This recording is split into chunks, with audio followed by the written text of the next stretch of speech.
Hello everyone, welcome to art of cinema YouTube channel. நான் உங்கள் கமலேஷ். இந்த வீடியோவில் ரீசெண்டாக டேரக்டர் ராஜ்குமார் இயக்கத்தில் யோகி பாபு, தினேஷ் குமார், அப்சனா நடிப்பில் ஒரு சூப்பரான காமெடி மூவியாக ரிலீஸ் ஆன லோக்கல் சரக்கு மூவியோட ரிவ்யூ தான் பார்க்க போகிறோம். வாங்க ரிவ்யூக்குள்ளே போகலாம்.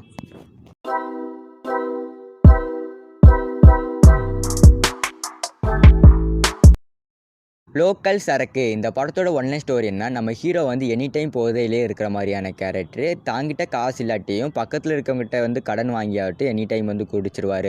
அவரோட வாழ்க்கையில் வந்து போதையில் இருக்கும்போதே வந்து தெரியாதனமாக வந்து ஒரு பொண்ணை வந்து கல்யாணம் பண்ணிடுவார். கல்யாணமாகி கொஞ்ச நாள் ஆகுது. ஹீரோவுக்கு வந்து ஃப்ரெண்டாக வந்து ஒருத்தர் வந்து இன்ட்ரடியூஸ் ஆகுறாரு. அவர் வந்து என்ன பண்ணுவார்னா, ஹீரோவோட பெட்ரூமில் வந்து யாருக்குமே தெரியாமல் வந்து ஒரு கேமரா வந்து ஃபிக்ஸ் பண்ணுறாரு. அந்த கேமரா வழியாக வந்து ஹீரோயின் வந்து ட்ரெஸ் மாற்றுறது, அங்கே நடக்கிற விஷயங்கள் எல்லாத்தையுமே வந்து வீடியோ எடுத்து ஹீரோவையும் ஹீரோயின் வந்து மிரட்டுறாரு. அதுலேருந்து எப்படி ஹீரோவும் ஹீரோயின் வந்து வெளியில் வராங்க, அதுக்கப்புறம் என்ன நடந்துச்சு அப்படிங்கிறத இந்த படத்தோட ஸ்டோரி வைஸ் பார்க்கும்போது சூப்பரான சோசியல் அவேர்னஸ் மூவி. ஆனால் இவங்க கொண்டு போன விதம் தான் இந்த படத்தை எனக்கு சுத்தமாகவே வந்து பிடிக்கல.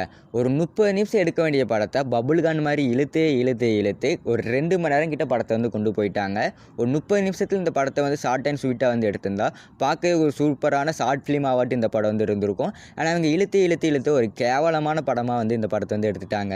காமெடின்னு இந்த படத்தை பார்த்தோம்னா எந்த இடத்துலையுமே வந்து எனக்கு பெருசாக வந்து காமெடி வந்து ஒர்க் அவுட் ஆன மாதிரியே இல்லை. ஓவரால் இந்த படத்துக்கு வந்து ஐஎம்டிபி ரேட் வந்து 10க்கு 3 கொடுக்குறேன். இந்த படத்துக்கு வந்து 3 கொடுக்குறது வந்து பெரிய விஷயம். ஸ்க்ரீன் பே வந்து சுத்தமாக வந்து நல்லா இல்லை. இந்த படத்தை நீங்கள் பார்க்கறது டோட்டலி வேஸ்ட்டு. ஸ்டோரி வைஸ் வந்து இந்த படத்தில் வந்து நல்லாவே இல்லை. இந்த படத்தை பார்க்கறதுக்கு நீங்கள் பார்க்காமலே இருக்கலாம். தமிழ் சினிமாவில் எத்தனையோ நிறைய நல்ல படங்கள் வந்திருக்கு. அந்த படத்தை நீங்கள் போய் பாருங்கள். இந்த வீடியோ பிடிச்சிருந்தால் லைக் பண்ணிடுங்க. இந்த மாதிரியான இன்ட்ரெஸ்டிங் மூவி ரிவ்யூ பார்க்கறதுக்கு மறக்காமல் என்னோட சேனலை வந்து சப்ஸ்கிரைப் பண்ணிடுங்க. ஒரு சூப்பரான மூவி ரிவ்யூ பார்க்கணும்னா சைடில் தெரிந்த வீடியோ வந்து கிளிக் பண்ணி பாருங்கள். நான் உங்களை அங்கே வந்து சந்திக்கிறேன்.